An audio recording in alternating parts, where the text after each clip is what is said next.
اس لیے ایک حوصلہ رہا شاعری کی طرف بھی. جب وہ اچھی لگی تو کتاب پڑھ لیتے ہیں, جب پڑھ لی تو پھر اور یہ خود سے آگے آنا پڑا. شعر جب آپ نے کہنا شروع کیا تو پہلے کسے سنایا, اور گھر میں اگر سنایا تو گھر والوں کا کیا رد عمل تھا؟ اچھا, میرے 2008 میں غالباً میٹرو میں میرا انٹرویو تھا, پروگرام تھا شاعری کا. تو اس وقت میرے ابو اور امی کو پتہ چلا کہ میں شاعری کرتا ہوں. تو وہ مجھ سے گھر پر آ کر پوچھنے لگے کہ آپ شاعری کرتے ہیں, آپ شاعر ہیں. انہیں یہ بھی نہیں معلوم تھا. تو ایسا رجحان گھر پہ, میں نے کہا کہ بالکل تھا ہی نہیں کہ گھر پر پہلے سناتا. ہاں 1997 میں شاعری شروع کر دی تھی, اور پھر کچھ قریبی میرے ایک دوست تھے ریاض راجی, میں انہیں کہتا تھا, تو وہ ان کو ہی سنانا رہتا تھا. مجھے اب بھی یاد ہے یہ 1997 کی ابتدائی غزلیں تھی, تو وہ میں نے 5 غزلیں ان کے آگے, تو انہوں نے کہا یہ 2 غزلیں تو میٹر میں میاں, اور یہ 3 غزلیں خارج البحر ہے, اور یہ ہو. تو پھر اس وقت مجھے پتہ چلا اچھا یہ بحر بھی کوئی چیز ہے, ردیف ہے, قافیہ ہے.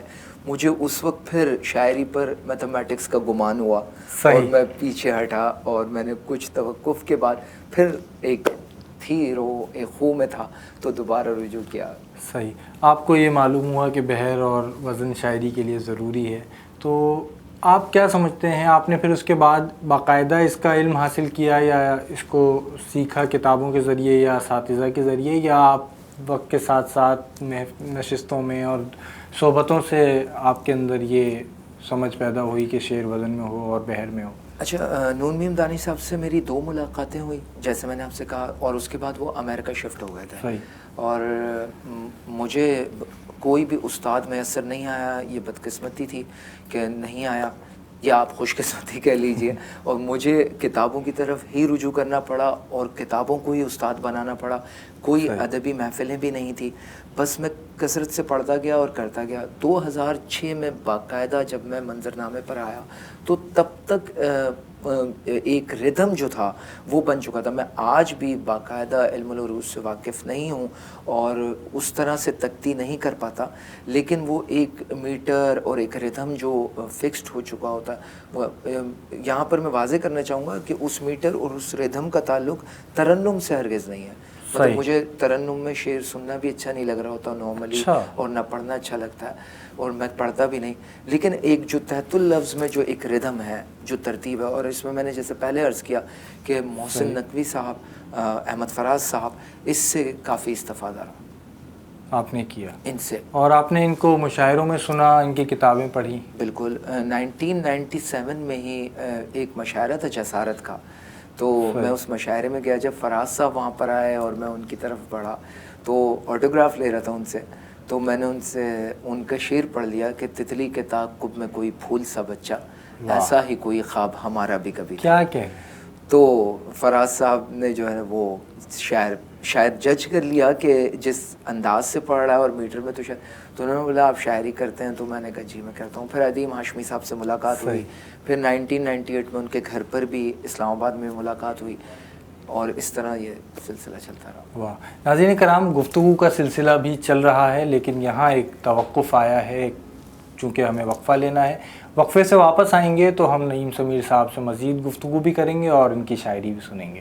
آپ ہمارے ساتھ رہیے.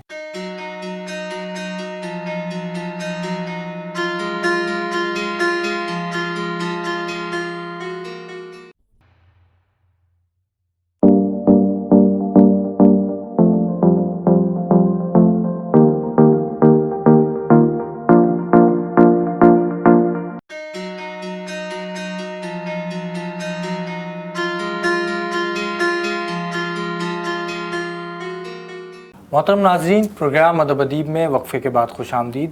ہمارے ساتھ موجود ہیں نوجوان شاعر نعیم سمیر صاحب.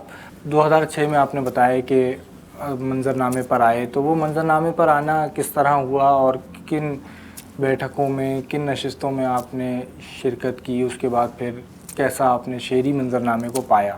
یعنی ایک نوارد جب شعری منظرنامے پر میں آتا ہے یا ادبی نشستوں میں جاتا ہے تو اسے کچھ اجنبیت سی بھی محسوس ہوتی ہے, اور کچھ کبھی ایسا بھی ہوتا ہے کہ اجنبیت محسوس نہیں ہوتی.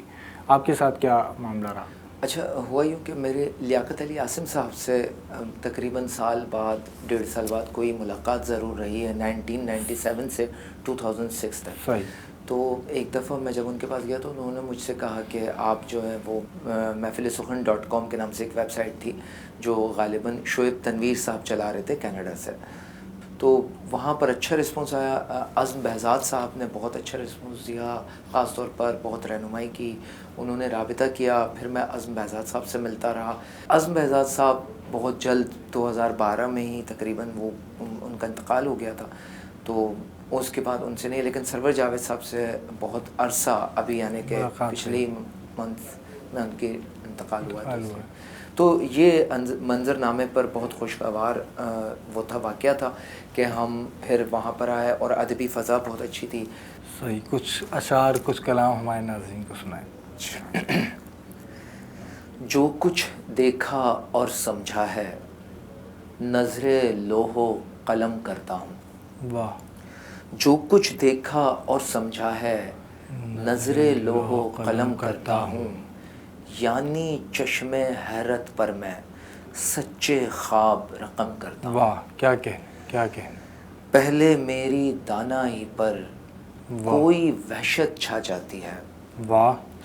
پہلے میری دانائی پر کوئی وحشت چھا جاتی ہے اور پھر پوری قوت سے میں اس کی شدت کم کرتا ہوں. واہ، کیا کہنے. پہلے میری دانائی پر کوئی وحشت چھا جاتی ہے اور پھر پوری قوت سے میں اس کی شدت کم کرتا ہوں. زخم ملامت نوچتے رہنا ویسے بھی تو بے مصرف ہے. واہ.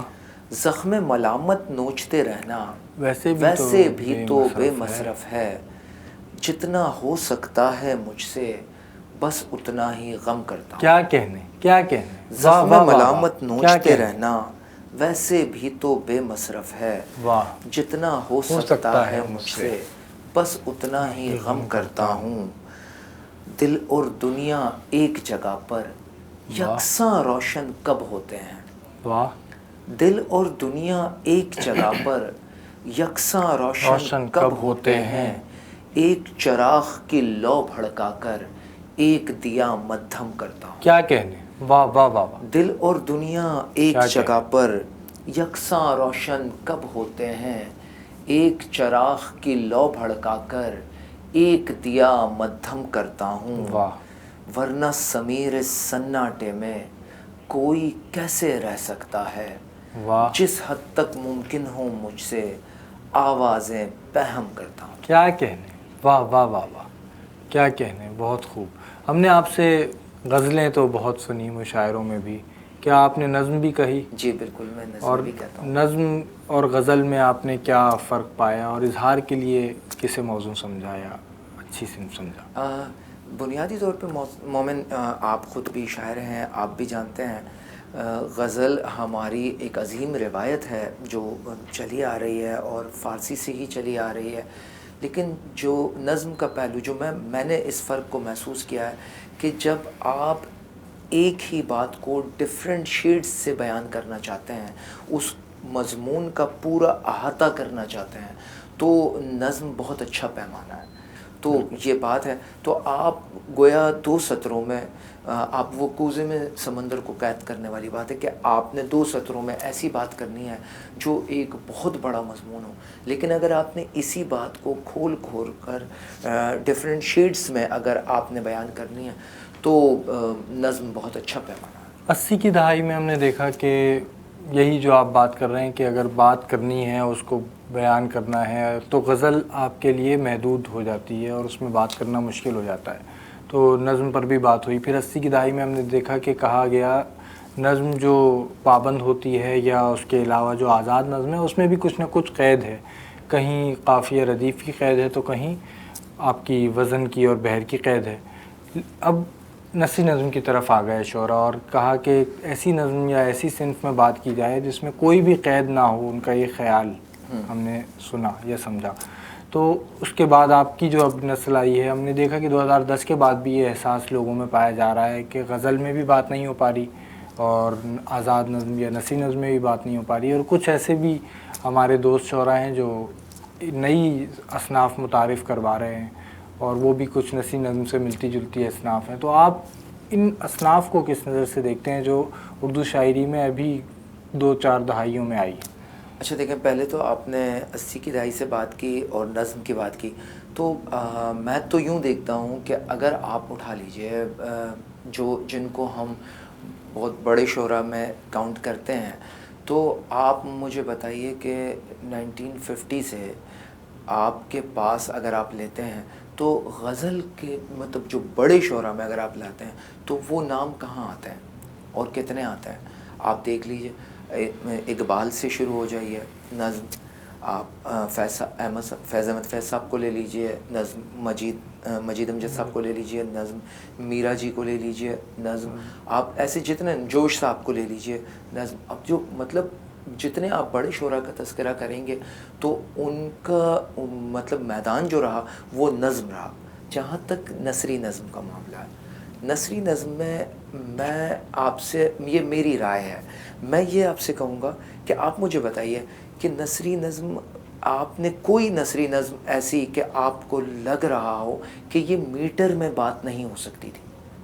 کوئی نثری نظم ایسی، مجھے تو کوئی ایسی نثری نظم نہیں لگتی کہ جو میٹر میں نہیں ڈل سکتی تھی، یا بغیر میٹر کے وہ اتنی بڑی بات ہو گئی ہے اور اتنا بڑا فلسفہ در آیا ہو کہ وہ آزاد نظم میں نہیں آ سکتا تھا. یا آپ بتائیے اتنی نثری نظم کہنے کے باوجود آزاد نظم سے اس کا کوئی موازنہ بنتا ہو؟ شاعری پر اصرار کیوں ہے کہ یہ شاعری ہے؟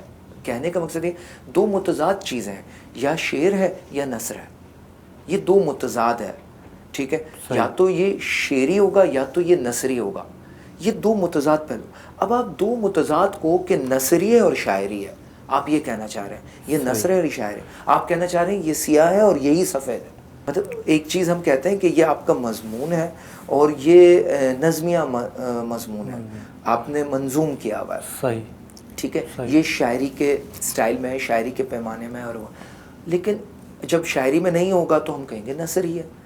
اب نثری اور وہ، اور اگر آپ ایک آہنگ کی بات کرتے ہیں، بہت ساری محفلوں میں لوگ کہتے ہیں دیکھیں نہیں، بات صرف یہ نہیں ہے.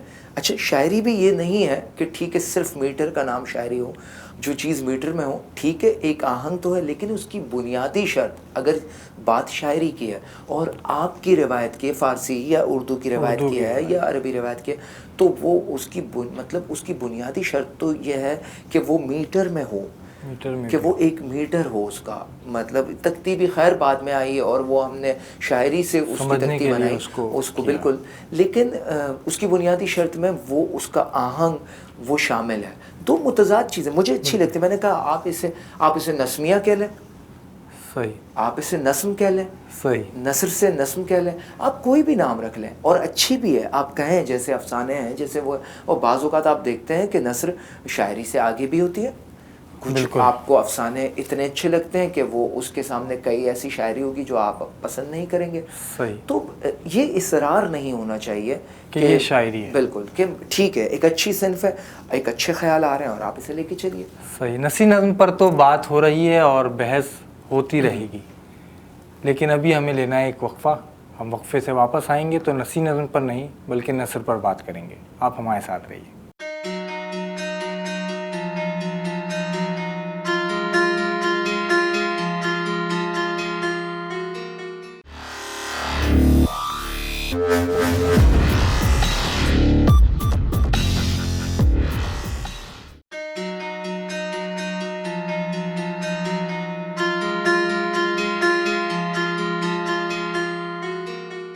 محترم ناظرین، پروگرام ادب ادیب میں وقفے کے بعد خوش آمدید. ہمارے ساتھ موجود ہیں نوجوان شاعر محترم نعیم سمیر. وقفے پہ جانے سے پہلے بات ہو رہی تھی شاعری کی صنف نثری نظم، جسے آپ شاعری کی صنف نہیں سمجھتے. ہم یہ بھی سنتے ہیں کہ آج کے دور جو ہے اس میں شاعری کی طرف لوگ متوجہ نہیں ہوتے. آپ جانتے ہیں کہ اگر کوئی شاعری کی کتاب شائع ہوتی ہے تو اس کو 500 کی تعداد میں شائع کیا جاتا ہے، زیادہ اگر شائع کیا 1000. اس سے زیادہ اگر وہ شائع ہو جائے اور اگر اس کا دوسرا تیسرا ایڈیشن شائع ہو جائے خدا نخواستہ ہے خوش نصیبی سے، تو کہا جاتا ہے کہ یہ تو بہت مقبول ہو گئی ہے کتاب، اگر 2500-3000 ہزار وہ بک جائے. تو آپ اور دوسری طرف نثر میں دیکھیں، آپ جانتے ہیں کہ نثر کی جو کتابیں ہیں، ناولز، کسی نہ کسی حد تک پاپولر فکشن کی میں بات نہیں کر رہا، وہ تو آپ جانتے ہیں کہ بہت زیادہ پڑھا جاتا ہے، بکتا ہے، لیکن ناولز بھی اس کے مقابلے میں زیادہ لوگ پڑھتے ہیں یا زیادہ لوگوں تک آج کل پہنچ رہا ہے. تو ایک خیال یہ پایا جاتا ہے کہ یہ عہد یا صدی شاعری کی صدی نہیں ہے، یہ صدی نثر کی صدی ہے، اور اس میں نثر میں کام ہونا چاہیے، اور نثر لوگوں کو متوجہ کر سکتی ہے، اور عہد کے مسائل نثر میں بیان ہو سکتے ہیں. آپ کیا سمجھتے ہیں؟ مومن دیکھیے، آپ نے پہلے اپنی بات کا جو آغاز کیا ہے تو آپ نے اس پر کہا کہ اس طرح سے شاعری فی زمانہ اس کا وہ لوگوں میں اتنا عام مقبول نہیں ہو پاتی یا عام پبلک کا رجحان. تو دیکھیں، فنون لطیفہ، پورا فنون لطیفے کی بات اگر ہم کریں تو یہ عوام الناس کی نہیں ہے، یہ ہمیشہ سے خواص کے ساتھ منسلک رہی. تو اس حوالے سے ایک بڑا اچھا ایک گیلری کا واقعہ ہے کہ وہ ایک پینٹنگ کسی صاحب کو پسند آ گئی اور انہوں نے کہا کہ مجھے یہ پینٹنگ چاہیے. ایبسٹریکٹ آرٹ تھا، اور گیلری والوں نے کہا کہ ٹھیک ہے، جو مصور ہے ان سے رابطہ کرنا ہے اور ان کو بتانا ہے کہ اس قیمت میں. تو جب وہ مصور صاحب آئے نیکسٹ ڈے، وہ صاحب آئے ہوئے تھے، تو سب سے پہلے تو مصور نے وہ پینٹنگ سیدھی لگا دی، الٹی لگی ہوئی تھی. ٹھیک ہے، تو یعنی آپ جو منتظمین ہیں وہاں پر بھی گیلری میں بھی ان کو تک آئیڈیا نہیں ہے. تو عوام الناس کی بات تو بالکل الگ ہو جاتی ہے. تو شاعری ہمیشہ خواص کے ساتھ چلی. ٹھیک ہے، کچھ شاعری ایسی ہوتی ہے جو عوام میں بھی مقبول ہو جاتی ہے، جیسے خاص طور پر مزاحمتی ہو. اگر ہم دیکھتے ہیں مزاحمتی ادب، حبیب جالب صاحب کو آپ دیکھ لیں، تو جتنا مزاحمتی ہوگا تو وہ عوام الناس میں جائے گا. تو یہ ایک المیہ ہے. اب بات اگر آپ کرتے ہیں کہ فی زمانہ، تو فی زمانہ میں سمجھتا ہوں جب بھی کمرشلزم آ جائے گا تو وہاں آرٹ کی موت ہو جائے گی.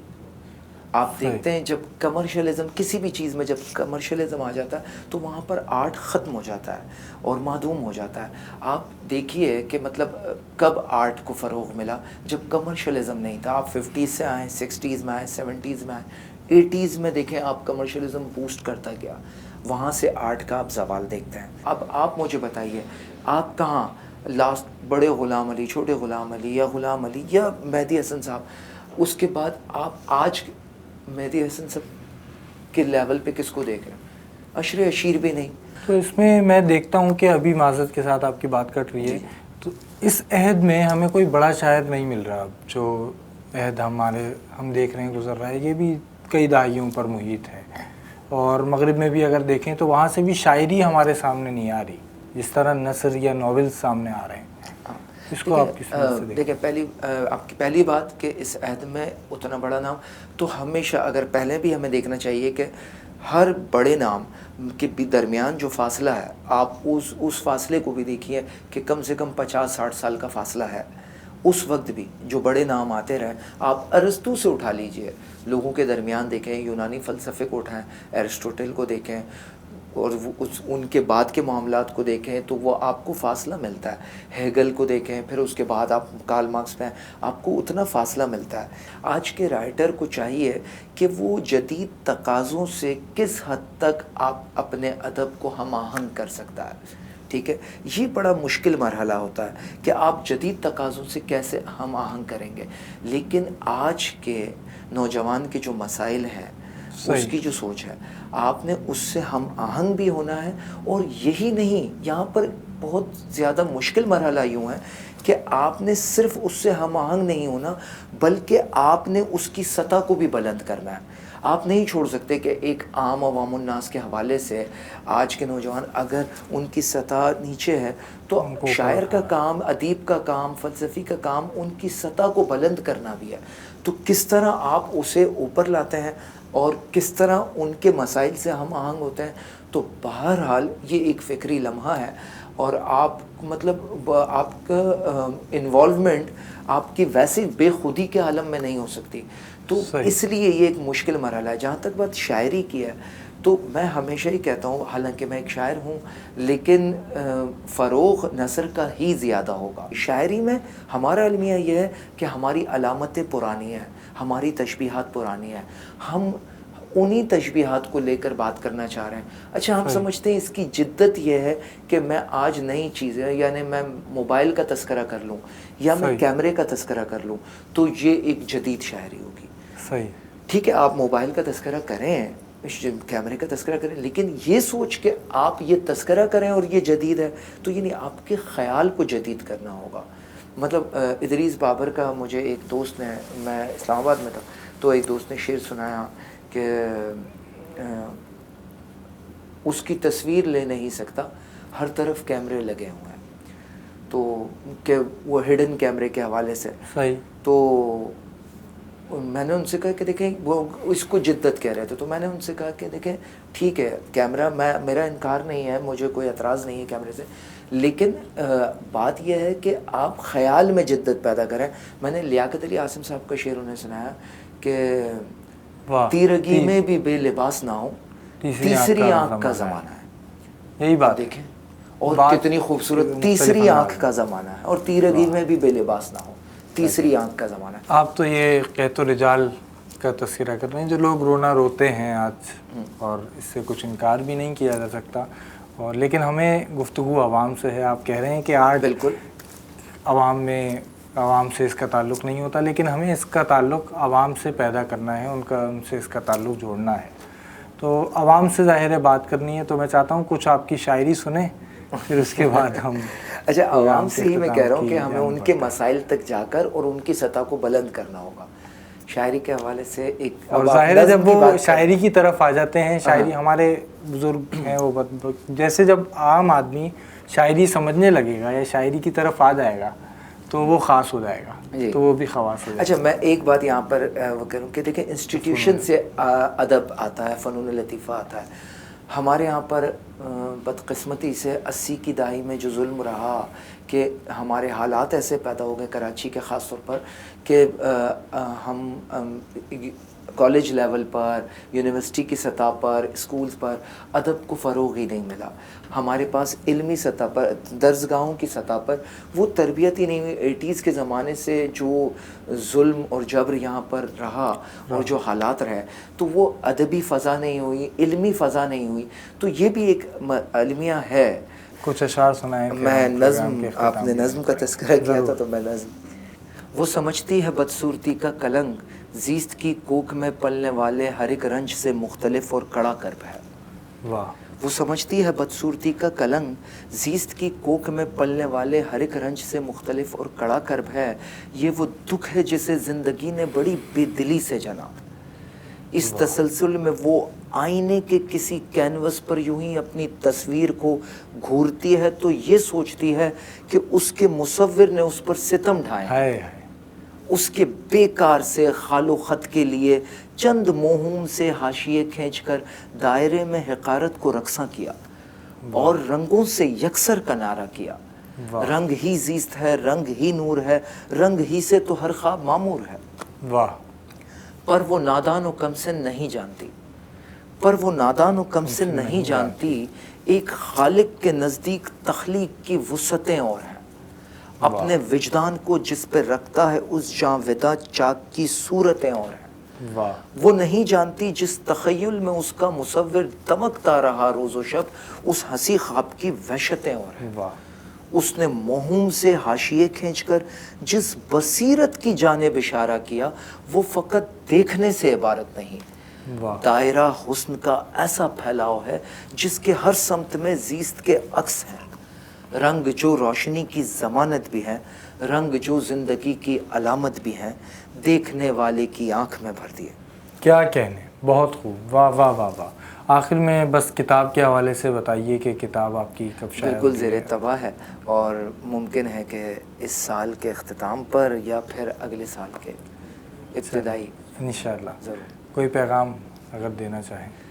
پیغام صرف جہاں تک بات شاعری کے حوالے سے ہے, اب نوآموز شعراء جو ابھی آ رہے ہیں انہیں صرف یہ کہنا چاہوں گا کہ مستقبل تابناک ہے اور آپ حوصلے سے آگے بڑھیے.